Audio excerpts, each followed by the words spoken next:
بسم اللہ الرحمن الرحیم۔ اللہ تبارک و تعالیٰ کی کچھ سنتیں اور عادات مبارکہ ہیں، ان میں سے ایک سنت یہ ہے کہ اللہ تبارک و تعالیٰ جب انسانیت اعمال صالحہ کا اہتمام کرتی ہے تو اللہ تبارک و تعالیٰ انہیں راحتیں اور آسانیاں دیتے ہیں، اور جب انسانیت گناہوں میں ملوث ہو جاتی ہے، اعمال میں کوتاہی کرتی ہے، تو اللہ تبارک و تعالیٰ کی طرف سے سخت آزمائشیں اور پریشانیاں اور مصائب آتے ہیں۔ اور یہ مصائب اس لیے آتے ہیں کہ ہم اللہ تعالیٰ کی طرف متوجہ ہونے والے بن جائیں۔ اخذناہم بالبأساء والضراء لعلہم یضرعون۔ اللہ تعالیٰ فرماتے ہیں ہم تکلیفوں اور پریشانیوں میں کیوں لوگوں کو پکڑتے ہیں؟ تاکہ آہوزاری کرنے والے بن جائیں۔ یہ پوری دنیا میں ظالم حکمران کیوں مسلط ہیں؟ اکثر تھانوں میں ظالم ایس ایچ او کیوں مسلط ہیں؟ یہ اللہ تعالیٰ کی ہمارے لیے پکڑ بھی ہے کہ ہم اللہ تبارک و تعالیٰ کی طرف رجوع نہیں کر رہے، اور اعمال صالحہ کا جیسے اہتمام کرنا چاہیے ویسے نہیں کر رہے ہیں، لیکن گزارا کر رہے ہیں، دنیا کے پیچھے پڑ گئے، اپنے اوقات کو موبائلوں میں ضائع کر رہے ہیں۔ ہمارے خود مدارس دینیہ کے کتنے علماء اپنے اوقات موبائلوں پر ضائع کر رہے ہیں۔ اس سے میری گزارش ہے اساتذہ سے بھی اور معلمات سے بھی، اور جن کے پاس بھی موبائل ہیں، ایک تو یہ ہے کہ اس کا مختصر وقت مقرر کریں کہ صبح شام اگر آپ نے کوئی چیز دیکھنی ہے، دنیا کی معلومات دیکھنی ہے، تو صبح شام آدھا گھنٹہ مقرر کرنا۔ اب مجھے شکایت ملی بعض شاخوں کی، کل ایک ہمارے بورچی آئے ایک شاخ سے، اب وہاں صرف 3 4 5 کا عملہ ہے اور چند استانیہ چھوٹی سی شاخ ہے، اور وہ شاخ کے باورچی بھی یہاں تنخواہ لینے کے لیے آتا ہے۔ میں نے ان سے عرض بھی کی کہ اللہ کے بندو، آپ آہوزاری کا معمول بناؤ، توجہ اللہ کا معمول بناؤ، انشاءاللہ آپ کو اللہ وہی رقم عطا فرمائیں گے۔ لیکن وہ یہ کہ وہ بورچی بھی آتا ہے، وہاں کے استاد بھی تنخواہ لینے کے لیے آتے ہیں، عملے والے آتے ہیں۔ تو میں نے ان سے پوچھا کہ بھئی وہ توجہ نہیں کر رہے؟ تو بورچی نے کہا جی وہ سارا دن تو موبائل میں لگے رہتے ہیں۔ تو موبائل پر جب آپ لگے رہیں گے، زیادہ وقت لگائیں گے، تو پھر اللہ تعالیٰ کی طرف توجہ تو نہیں ہوگی۔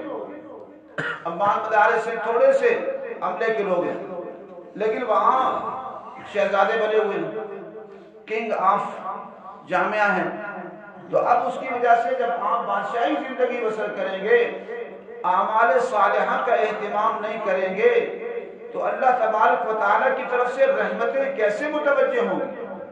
اللہ تعالیٰ کا اصول ہے، وہ ضابطے ہیں، قاعدے ہیں، سنتیں ہیں، عادات مبارکہ ہیں، اور اس میں سے ایک اللہ تعالیٰ کی اصول یہ بھی ہے وَمَن يَتَّقِ اللَّهَ يَجْعَلْ لَهُ مِنْ أَمْرِهِ يُسْرًا۔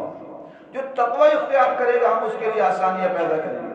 وَمَن يَتَّقِ اللَّهَ يَجْعَلْ لَهُ مَخْرَجًا وَيَرْزُقْهُ مِنْ حَيْثُ لَا يَحْتَسِبُ۔ فرمایا جو تقوی اختیار کرے گا ہم اس کے لیے راہیں کھولیں گے، رزق وہاں سے دیں گے جہاں سے اس کو تصور بھی نہیں ہوگا۔ اس لیے کہ تمام مدارس آہوزاری کا اہتمام کریں، تہجد کا اہتمام کریں، تکبیر اولیٰ کا اہتمام کریں، قرآن مجید کی تلاوت کا اہتمام کریں، اور فکر مندی پیدا کرنے اور موبائلوں کی گندی چیزوں سے پرہیز کرنے والے بن جائیں، موبائلوں کے اوقات کو محدود کرنے والے بن جائیں، تو انشاءاللہ راہیں اتنی کھلیں گی کہ وہ ان کو یہاں آنا ہی نہیں پڑے گا، ہماری طرف آنا ہی نہیں پڑے گا۔ اس لیے آج کل مالی حالات کیوں کمزور ہیں؟ اس لیے کہ مجموعی طور پر اعمال کی کمزوری پائی جا رہی ہے۔ تہجد میں اٹھنے میں بہت سارے ساتھی سستی کر رہے ہیں، جب تک ان کو بار بار جگایا نہ جائے تہجد میں سستی ہو رہی ہے، پگڑی باندھنے میں سستی ہو رہی ہے، اعمال صالحہ میں سستی ہو رہی ہے۔ ہم ان سے کہتے ہیں عملے والوں سے کہ آپ بھی پڑھو، ایک دن پڑھتے ہیں کئی دن چھوڑ دیتے ہیں، تو توجہ نہیں ہے۔ تو بھئی جب اعمال میں کوتاہی ہو رہی ہے تو اللہ تعالیٰ کی طرف سے رحمتیں کیسے آئیں گی، آسانیاں کیسے مقدر ہوں گی؟ جب ہم نمازوں کا اہتمام صحیح طور پر نہ کر سکیں، تکبیر اولیٰ کا اہتمام نہ کریں، تہجد کا اہتمام نہ کر سکیں، اچھے اخلاق اپنانے کا اہتمام نہ کر سکیں، خدمت خلق کا اہتمام نہ کر سکیں، عاجزی اور تواضع والے کام نہ کر سکیں، تو اللہ تعالیٰ کی رحمتیں کیسے متوجہ ہوں؟ تقویٰ صرف یہ نہیں ہے کہ چند اعمال کر لیے بس کافی ہے، نہیں۔ تقویٰ کیا ہے؟ قرآن و سنت کی تعلیمات پر عمل کرنا۔ 200 صفات حمیدہ قرآن مجید کے اندر ہیں، ان 200 صفات حمیدہ کو جاننا۔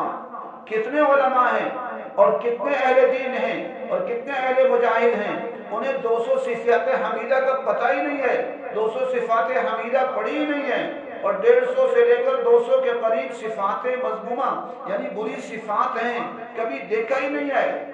نظرۃ النعیم فی مکارم اخلاق الرسول الکریم اچھی کتاب ہے، تمام مدارس دینیہ میں ہونی چاہیے، تمام مدارس دینیہ میں ہونی چاہیے، اور زیادہ جو ہے مہنگی بھی نہیں ہے، میرے اندازے میں کوئی 4-5 ہزار تک یہ 12 جلدیں مل جاتی ہیں۔ اس کی پہلی جلد کا مطالعہ کریں، اور پہلی جلد کے اندر حضور صلی اللہ علیہ وسلم کی سیرت بھی بیان کی ہے، اور پہلی جلد میں فہرست ہے 200 صفات حمیدہ کی، 161 صفات مذمومہ کی، بہت پیاری تفصیل ہے، وہ پڑھنے والی ہے۔ اور پھر علماء کو چاہیے، مشائخ کو چاہیے، شیوخ الحدیث کو چاہیے کہ جب وہ قرآن مجید کی تفسیر بیان کریں اور یا احادیث پڑھائیں تو نظرۃ النعیم فی مکارم اخلاق الرسول الکریم کو سامنے رکھیں، جو صفت حمیدہ آ جائے اس صفت حمیدہ کو کھولیں، اس کی فہرست دیکھیں، اور فہرست سے اس کی آیات، اس کے لغوی معنی لیں اور اصطلاحی معنی لیں، اور قرآن مجید کی آیات منتخب کریں، احادیث منتخب کریں، اقوال سلف منتخب کریں، اور اگر وہ صفت حمیدہ ہے تو اس کے فوائد، اور اگر صفت مذمومہ ہے تو اس کے مزار، پھر اس کو بیان کریں۔ قرآن و سنت کو اس طرح ہم اس کی درس دیں قرآن و سنت کی کہ اس میں صفات حمیدہ کو توجہ دیں۔ آج صفات حمیدہ کی کتنی صفات حمیدہ وہ ہیں، ہم پر فرض ہیں، اس کا علم بھی فرض ہے، لیکن پڑھے پڑھائے نہیں جاتے۔ کتنی صفات حمیدہ کا حصول واجب ہے، علم بھی واجب ہے، کتنی صفات حمیدہ سنت ہیں، ان کا علم بھی سنت ہے۔ ہم ان چیزوں میں تو لگ گئے کہ جی جو مباح ہیں کہ جی ان کی بھی ضرورت ہے، لیکن فرائض کو چھوڑ دیا، واجبات کو چھوڑ دیا، تو ان چیزوں کی طرف توجہ کرنے کی ضرورت ہے۔ پگڑی کا ہم اہتمام کریں، پگڑی یہ نہیں کہ مدرسے کے اندر تو پگڑی ہو اور جب باہر نکلے تو پگڑیاں اتر جائیں۔ یہ ساری کمزوریاں کیوں آ رہی ہیں؟ اب اس لیے آ رہی ہیں، اللہ تعالیٰ کی طرف سے پریشانیاں کیوں آ رہی ہیں کہ ہم نے اعمال صالحہ کا اہتمام چھوڑ دیا۔ ہم اگر اعمال صالحہ کا اہتمام کرنے والے بن جائیں، گھروں میں اولادیں ہیں اور خاندان کے لوگ ہیں، عمریں بڑی ہو گئی ہیں، لیکن وہ نمازوں کا اہتمام نہیں کرتے اور تہجد کا اہتمام نہیں کرتے، آوزاری کا اہتمام نہیں کرتے، تو اللہ تعالیٰ کی طرف سے پھر مشکلات تو آئیں گی، پریشانیاں تو آئیں گی۔ اب جامع حفصہ کہ ایک حصے کی بجلی کٹ گئی ہے اور باقی حصوں کے بھی انہوں نے کہا کاٹ دیں گے، اور اس کے باوجود بھی میں دیکھ رہا ہوں جب تک تہجد میں اٹھایا نہ جائے نہیں اٹھتے۔ جب آپ کو جا کے بار بار اٹھائیں، گھروں کو جائیں، دروازوں کو پیٹیں اور جو ہے آپ کے گھروں کی بجلیاں بند کریں اور پانی بند کریں، تو اس کے بعد جو ہے وہ سارے کے سارے توجہ پر متوجہ ہوتے ہیں۔ تو آج سے کر رہے ہیں کہ جو پانی بند کر دیتے ہیں، صاحب گھروں کا پانی بند کیا جاتا ہے، بجلی تو ویسے ہی بند ہے، اب پانی کا سسٹم بند کر رہے ہیں، سارے بالٹیاں بھر کے لے جائیں گے، سارے بالٹیاں بھر کے لے جائیں گے، پانی کی موٹر بند کریں تاحکم ثانی، جب تک کہ سارے اہتمام، نمازوں کا اہتمام کمزور ہو گیا۔ ابھی فجر میں دیکھ رہا ہوں کافی ساتھی نظر نہیں آ رہے، تو پانی بند کر دیتے ہیں۔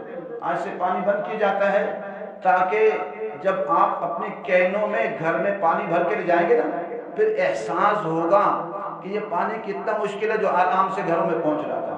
تو بہرحال سارے کے سارے ساتھی اعمال صالحہ کا اہتمام کرنے والے بن جائیں۔ اللہ تعالی ہم سب کو اس کی توفیق نصیب فرمائے۔ وآخر دعوانا الحمدللہ۔